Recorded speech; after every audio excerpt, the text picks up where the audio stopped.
Hey guys, welcome and welcome back to my channel. This gonna be a very raw video guys. मुझे first of all तो ये video बनाने का कोई plan नहीं था, ठीक है ना। मैंने कोई स्क्रिप्ट के एक अब बहुत इंपॉर्टेंट अपडेट आया है and lot of students have message me as well कि भाई ये चीज़ें हो गई हैं हमारे साथ एंड वी आर ट्रैप्ड। ठीक है, कनाडा में वो फंस गए हैं, उनका कोई वे आउट नहीं है until and unless they have a very expensive lawyer जो कि बहुत ज़्यादा फीस चार्ज करती है, या फिर बहुत एक्सपेंसिव कोई कंसल्टेंट जो कि उनको इस ट्रैप से निकाल पाए। ठीक है, इंडियन स्टूडेंट्स से हमारे वहाँ गई है एंड उनके कंसल्टेंट इंडियन कंसल्टेंट्स की गलतियों के कारण वो यहाँ पे फंस गए हैं। तो दैट इज़ वाई मैंने अपना जो मेन वीडियो था उसको हटा के ये वीडियो अभी मैं रिकॉर्ड कर रहा हूँ राइट अभी। मुझे पता चला and I am in front of you. अगर आप ये गलतियाँ करते हो जो कि मैं इस वीडियो में बताने वाला हूँ, आपको फर्स्ट ऑफ ऑल तो स्टडीज़ कंप्लीट होने के बाद be it diploma, be it degree, be it PGWP, be it masters, आपको पोस्ट ग्रेजुएशन वर्क परमिट जो कि सबसे इंपॉर्टेंट होता है, that decides whether a student is going to stay in Canada और he or she is gonna be kicked out of Canada.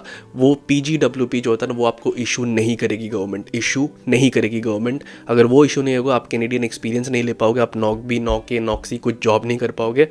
That means आपको आगे जाके PR भी नहीं मिलेगी एंड अगर PR नहीं मिलेगी, स्टडी वीज़ा भी नहीं मिले, मतलब PGWP भी नहीं मिलेगी, then no way you can bring your spouse to Canada और योर पेरेंट्स टू कैनेडा। ठीक है, जो ट्रैवल वीज़ा वाला ही ऑप्शन रह जाता है, वो कभी आके आपके साथ यहाँ पे सेटल नहीं हो पाएंगे। तो जो पूरा कैनेडियन ड्रीम है ना एक स्टूडेंट का कि आगे आके जाके 5-10 साल में मुझे ये करना है, सब कुछ चूर चूर हो जाएगा if you are missing any of the points. So without further bullshit, let's directly jump into the update guys.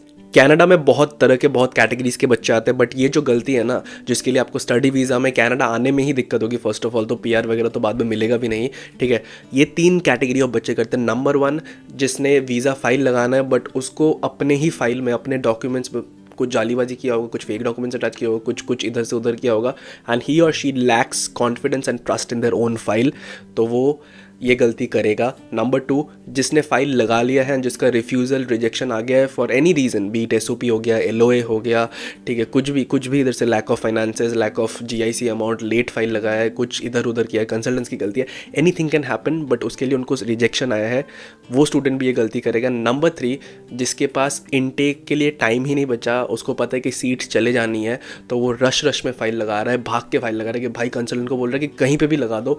These 3 category of students एक ही जगह पे फाइल लगाते हैं, that is a private college which is not DLI approved. And अगर private college में आप जाते हो, मैं सबकी बात नहीं कर रहा था, private college without DLI approved भी होती है, प्राइवेट कॉलेज विद DLI भी होती है। विद DLI वालों का PGWP होता है, विदाउट DLI वालों का PGWP नहीं होता है। तो अगर आप इस कैटेगरी में जा रहे हो, then you will be suffering in this 3 sections: no PR, no work permit, no spouse in future और no family members, no parents in future in Canada. First category of students की बात कर रहा हूँ गाइस, जिनको लगता है कि मेरा फाइल सही नहीं है, मुझे वीज़ा रिजेक्शन ही मिलेगा, मुझे स्टडी वीज़ा मेरी अप्रूव नहीं होनी है। ठीक है, उनको बता रहा हूँ कोई भी पैकेज के चक्कर में मत जाना। कंसल्टेंट कुछ भी आपको उल्लू बनाए, बोलते कि हम लगा देंगे वीज़ा, फाइल की टेंशन तो मत ले, इस कॉलेज में चला जा, बाकी बाद में LMI लगा लियो, क्लोज वर्क पे काम कर लियो, वहाँ पे एक्सपीरियंस लेके तू PR VR लॉयर वगैरह सब होता है कनाडा में, सब मामला सेट हो जाएगा, ब्रैम्पटन में चले जाना। कोई भी वैसा रिस्क हमें नहीं लेना है, because any which way, private college, government college, public private कुछ भी ले रहे हो, अल्गोमा यूनिवर्सिटी हो गया, कोई एरा गैरा शर्मा जी का कॉलेज हो गया, you are still paying 20 to 25 lakh of rupees for your diploma. ठीक है, and it's definitely not worth it, 100%। ये कंफर्म ले लो मेरे से, वर्थ इट नहीं है वो LMI का चक्कर, कुछ भी क्लोज वर्क परमिट, क्यों जाना है उस ट्रैक पे। सीधा सीधा लीगली काम करो, ऐसा कॉलेज लो जो DLI अप्रूव्ड है, जो आपको पोस्ट ग्रेजुएशन वर्क परमिट देगी, पोस्ट स्टडी वर्क परमिट देगी, be it 1 year, be it 2 year, be it 3 year guys. ठीक है, so that you can gain some experience and apply for your PR। ये रिस्क नहीं लेना है, it's a big no. Coming to the second category of students who are actually depressed because they have got a lot of rejection from their visa from IRCC। अगर Canada में apply करो, IRCC आपको reject करेगी, Australia अलग है भाई, कहीं पे भी आपको जाना था, आपको रिजेक्शन अगर मिला है वीज़ा फाइल में, instead of focusing on what was lacking in your file, instead of focusing on improving your mistakes, you are going in a program scheme गए, जहाँ पे पैसा बाद में देना पड़ता है, आपका रिस्क बहुत कम हो जाता है, बिकॉज आपका ऑलरेडी इतना ज़्यादा पैसा खत्म हो गया है। ठीक है, खर्च हो गया, फालतू वेस्ट चला गया। So you think the students and उनके पेरेंट्स को ये लगता है कि भाई प्रोग्राम स्कीम में चले जाते हैं, पहले सब कुछ हो जाने दो, फिर हम लास्ट में पैसा दे देंगे and we are secured. But Canada का जो माहौल है ना, कुछ भी स्कैम हुआ, कुछ भी फ्रॉड हुआ, you will B kicked out and banned from this country, not worth it again. And number 2, private college में जाओगे, कुछ भी आगे जाके आपका लाइफ नहीं मिलेगा, you have to come back to your country after wasting 20-25 lakh rupees. तो 25 लाख बचाओ, यहाँ पर 14,000, 15,000, 20,000 लग रहा है, वो दो भाई। ठीक है, that is for your safe and secure peaceful future. कोई भी प्रोग्राम स्कीम में नहीं जाना। एंड अगर आपको लग रहा है कि मेरा वीज़ा 2-3 बार 4 बार रिजेक्ट हो गया है, I have a consultant who can get your visa approved guys, legally in a proper way, file में सारा कुछ अपडेट करके, प्रॉपर डॉक्यूमेंट्स अटैच करके, हाई चांसेस आपका वीज़ा लग जाएगा। Coming to the third category of students who are in rush, जिनको लगता है कि मई इनटेक या सितंबर इनटेक में सीट्स नहीं मिलेंगी मुझे, मैं बता रहा हूँ डेफर कर लो, एक इनटेक पीछे आ जाना। कनाडा आना इज़ द गोल, आगे पीछे doesn't matter, you are not in a competition with your friend और शर्मा जी का बेटा, किसी से आगे नहीं बढ़ना, ये कंट्री आपको वेलकम करेगी। टाइम का मैं भी 1.5 साल पीछे आया था भाई, 1.5 साल बाद आया था, कोविड मेरे 3 फ्लाइट छूटी थी, 3 लाख रुपए खराब हुए थे, फिर भी I am here happily establishing my career and everything. सब कुछ सही हो जाता है, give it time, go slow and study, that wins the race guys. And कोई भी फायदा नहीं है if you going to a private college. First of all उसका स्टडी वीज़ा का जो रेट होता है ना, एक्सेप्टेंस रेट, वो बहुत कम होता है, आपको वीज़ा नहीं मिलेगा। प्राइवेट कॉलेज में जाओगे, 2 चीज़ दिमाग में रखना, एक प्राइवेट कॉलेज विदाउट DLI होता है जिसका वर्क परमिट नहीं मिलता, एक होता है प्राइवेट कॉलेज विद DLI, उसमें भी कभी कभार वर्क परमिट वो इशू नहीं करते हैं, पोस्ट ग्रेजुएशन वर्क परमिट, तो वो चेक कर लेना अपने कंसल्टेंट के through and do your own due diligence, website में जाके चेक करना। अगर नहीं है post graduation work permit then there is no point of going to that college.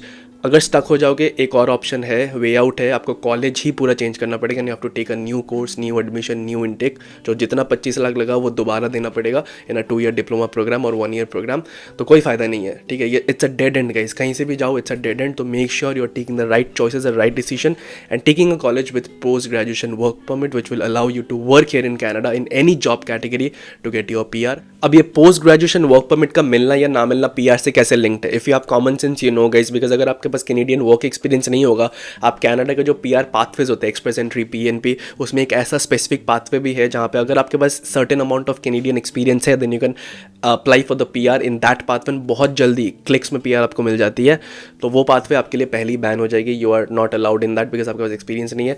You have to take a refugee status, refugee में रह के सारा कुछ इलीगल काम करके आपको कैश में अपना लाइफस्टाइल मेंटेन करना पड़ेगा, you can not do any legal transaction and उस राउट में जाके भाई PR मिलना बहुत ही मुश्किल है, you are basically hiding from the Canadian government.